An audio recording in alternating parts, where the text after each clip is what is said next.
My guest, who I'm going to be talking with next, began as a cross-country walker to honor the lives of each soldier lost during the War on Terror, and that's now grown into an organization that unites Gold Star families who've all lost loved ones in combat all across this nation. MBA student and combat veteran Mark Faldowski is the co-founder of Legacies Alive.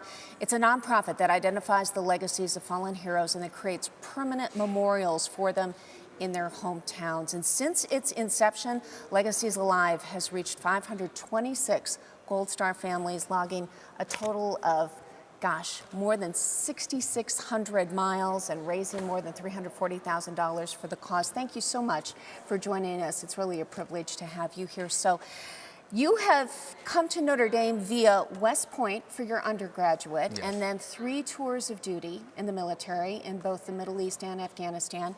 So tell us about how you ended up here at Notre Dame, Mark. Yeah. Well, thank you. Thanks for having me. I'm humbled to be here. Whenever I got out of the military, that was a tough decision. And to transition, I knew that I wanted to continue to serve. Mm-hmm. And whenever I was looking at business schools, it's not just about what you learn in the classroom. And so Mendoza's tagline is ask more business. So I wanted to be around like-minded people that just didn't want to excel in business, but wanted to excel in life. Mm-hmm. So for me, the 3 pillars that really brought me here were the people, the prestige of the university, as well as, and most importantly, the faith-based education I knew I would receive. It must have been quite a transition back to this segment of civilian life. So tell us about Legacies Alive. It sounds like an extraordinary project. How did you get that started? Yeah, thanks. It's not how we did it, it's why we did it. And so for me as a young man and a military leader, I've had a lot of different experiences. And unfortunately, some of those experiences were tragic. And so I live my life, and we've built an organization around the people that wanted to inspire and educate the rest of America on the sacrifices these men and women give, as well as their families that are left behind. So it originally started as a vision where my West Point football teammate, Mike Vitti, and I had a vision, and we wanted to go out and meet these Gold Star families. We wanted to personally thank them for their sacrifice. And so we set out on an 8.5-month journey, and we didn't know what it would turn into.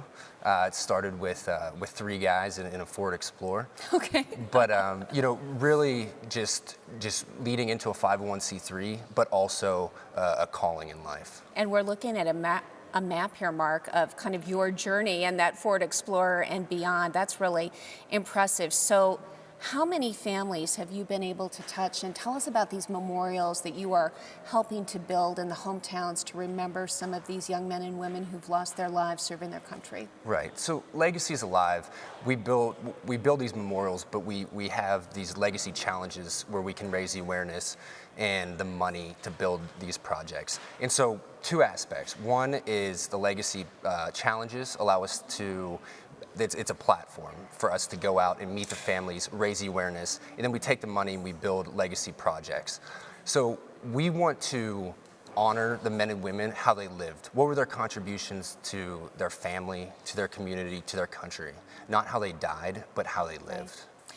Is there a particular challenge that you're working on right now? And I'd also be curious, there must be so many amazing stories, but maybe one that stands out in your mind that really kind of crystallizes the Gold Star family experience? Yeah, I think when Mike and I got started, it would really, in 2014, Chris Ring, who's a Navy combat veteran, he came to us and he wanted to do something. And Chris in 2015 swam 2,552 miles down the Mississippi River. So for him to volunteer, to give that personal sacrifice in his wife, so to have men and women that want to step up to pay homage and really unite these families. As you mentioned, 526 families. So we call that our family, our Legacies Alive family. I know I read on your website that you want to create a world where no one has to ask what's a Gold Star family, that it raises that awareness. I also know that you're watching that tote board on how things are doing with Notre Dame Day, and you wanted to get a little plug in. That's right. So I'm the president of the Vets Club at Mendoza. Mm-hmm. So if you go, we're number 11 right now. Okay. We were number 6 last night. So combined, really proud. We have 39 people in the club. We have over 40 years of combined years deployed. So if you go in, type MBA military, and throw us a few votes. I mean, we're trying to endow the club and start a fellowship for other veterans to come in and learn business. That sounds outstanding. Well, I certainly hope you get more votes as a Thank you, me as too. a result of this. Is there anything as you look forward for the organization that's on the horizon that you can fill us in on? Yeah, we're very excited. A few weeks ago at our quarterly board meeting, we passed a vote to build the Legacies Alive house. So those families that we've connected with, we can't go and see them every year because we want to geographically hit other places. But by building a house and having them come just to vacation, to cope, and now they can connect with one another, network with one another, and it's a way for us to continue to give back. Do you know where you'll build that at? Well, we're thinking right now in Orlando, Florida, but we're not sure. Okay. Yeah. Right on the grounds of Disney World. That's right. Sounds like a great project. Thank you so much for your service and for what you're doing for these fellow veterans in the Gold Star families. Thank you. Good luck. I hope your organization can move up in the ranks as a result of this. Well, thank you.